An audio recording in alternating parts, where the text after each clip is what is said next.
Hey guys, welcome back to my YouTube channel. So in this lecture, we are going to kickstart our last thing of observation in the Fermi level distances.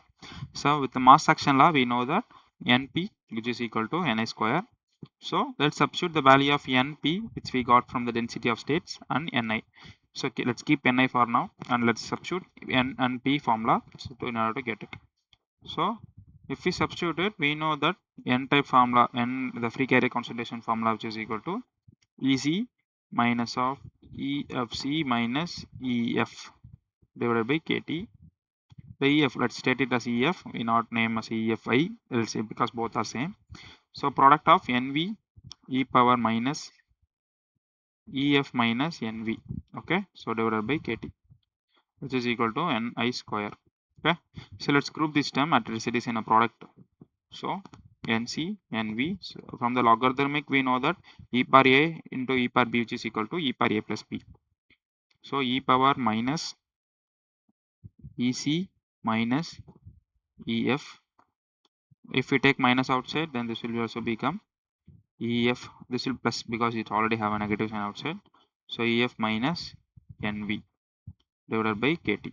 Okay, so it will be equal to Ni square. So we can calculate EF from here. We can cancel EF here, and if we write from here, then NC NV e power. If we keep minus outside, EC minus EV divided by KT. Okay, so which will be equal to Ni square. We know that Eg can be written as a Eg, which is nothing but the band gap. Band gap will be nothing but EC minus EV. So this is the entire thing that we already know. So which is the band gap difference. So now let's find out the band gap. What will be the value of band gap? So let's name this as Eg and let's reuse this calculation. So Ni square, which will be equal to NC NV e power minus Eg divided by KT.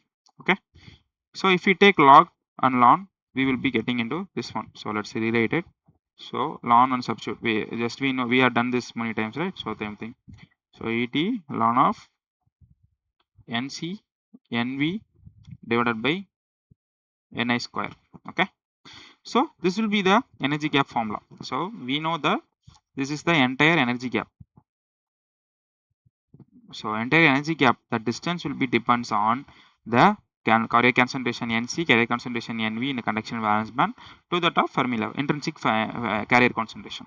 So based upon these distance only, we will getting some numerical value that will be the total distance of energy gap. So we have find, right? So this will be EC and this will be EV. So this entire distance which will be EG. So that thing we are finding from this one. So this is the equation 6. So these 6 equations will give an entire different analysis. So if we go over all the 6 equations individually, you will be getting into many kind of physical significance, like how this distance, how the dependencies and everything. So we have we have used one calculation to find out the E mid and then the individual distance between each band, and now we are calculating the entire distance, entire EG distance. I hope this 6 calculations will be very much helpful in your semiconductor physics basics, because once we are not started with the PN and those BJT, those things, yes, because before going into those steps, we need to be very much understood on all these things. Yes. So in this last class, we have put into all our 5 equations. Here we have mentioned all the 5 equations. So this one is first one. First we have find out what will be the exact location of EFI, intrinsic energy level. Next we have calculated this distance. So this is 2. So this is EC by EFN. Okay. So then the third one is this one. And the fourth one is the distance between EFP, the Fermi level at a donor atom to that of intrinsic. And fifth one will be the intrinsic to that of the Fermi level p-type energy level distance. So we have clubbed in all the 5 equations, and I also given you short trick to remember all the things. So now the sixth one, which is nothing but the entire gap. So in the last lecture, if we have to club in, means the entire total distance. If we add all this distance, then that will be equal to EG. Even we can add all, this will cancel, this will cancel, this will cancel. The remaining thing is EC minus EV, right? So that thing we have calculated here. I hope it is very understood for you guys. So we have calculated the entire distance. Okay. So this will be understood very much. So from this we are coming into a conclusion on all the band gap distance and those things. So in the next what we are going to start is the important energy movement or free electrons movement with respect to different doping profiles. So we already saw in this discussion with the current things, but now we are going to compare energy band Fermi level with the doping. So now only we have came into understanding how Fermi levels will be changing and varying. So we may see all time the Fermi level will be stable or like that, but that is not true. So whenever there is a doping or a external electric field applied, these kind of carrier concentration will shift towards upward or towards downward. So those things we will be seeing from the next lecture. So today let's start with our introduction. So let's take the first observation, which is N type, that is uniformly doped. We know that in uniformly doped nothing will work. So from the scratch, if we start, let's start from the uniform doping. So it is in a equivalent state. So there will be no current movement, anything will happen. We already discussed. So this is a normal N type. So let me draw a diagram for this also. So if we draw it, so this is N type, which is uniformly doped. There is no diffusion, no drift, anything will happen. So because it is N form and also it is uniformly doped, which is uniformly doped.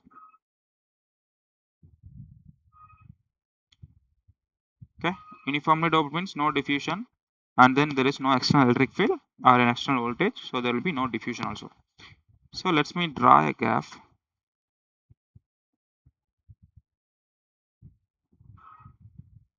Okay, so we know that it is an N type. So so let's draw the simple thing. This is EC, this we know, and this will be EV, so there will be no difference in this. So this thing is fixed. So as it is an N type, we know that there will be a Fermi energy level, donor Fermi level energy level, that will be formed near to EC. And we also know that there will be intrinsic mid level, that is EFI. So that is as it is, that is simple. So we have to make use it. So this will be quieter of a,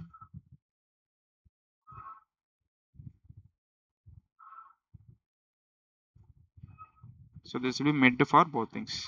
Okay, so let me name it. So this will be EC, this will be EV, and this is EFI, and this is EFN. Okay, so this is the virtual thing that we may not need everything. So this is for our understanding. So let me erase it. Erase it means I am making a dotted line. So this is for our understanding of virtual thing. So this will may not be our consideration. So these three bands only our region of conversion and things. Okay, so I hope it is understood for you guys. So this is energy level, which is EV level, and this is distance. Okay, so there will be no change. So this we already discussed, right? So there will be no change, everything will be in a linear. But in the second type, from this lecture we will be discussing, whenever there is an external voltage or supply, this band level, this structure is, this will be shifting like this way, some kind of changes will happen. So that thing from next class I will be detailed discussing how the shift happening and what is the back end process. Because of that, what are the changes will happen, this thing we will be clearly seeing. So here also we have some 6 to 5 observation. So after those observation, our semiconductor physics introduction will be done, and then we will be starting with p-type, BJT, mass cap, MOSFET. So those all are some 5 lectures will be fine, so that I will make it fast because I won't waste time there. So because as I know the semiconductor physics is very much needed, and then I will be starting with p-type. So p-type, BJT, I will be giving you a fabulous explanation about how the electron conduction everything is working, so that thing you guys will be able to understand it very perfectly. So for now, I think another 4 to 5 lectures will be needed to complete the semiconductor physics. After that, let's start with the PN junction diode. Okay, like, share and subscribe the channel. Stay tuned for the next lectures. Thank you guys.